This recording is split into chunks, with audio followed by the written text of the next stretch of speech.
How to log out YouTube account on mobile. Hello everyone. Welcome back to Protect Tutor.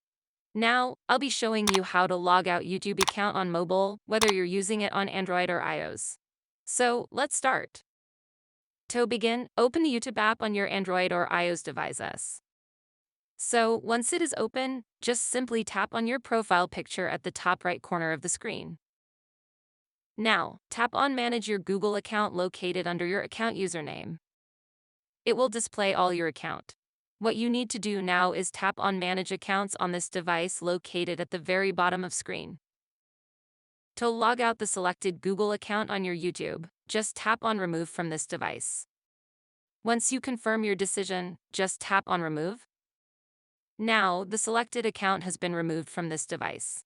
If you found this tutorial helpful, please give it a thumbs up and don't forget to subscribe to Protect Tutor for more useful tips and tricks. Thank you so much for watching. See you in next video.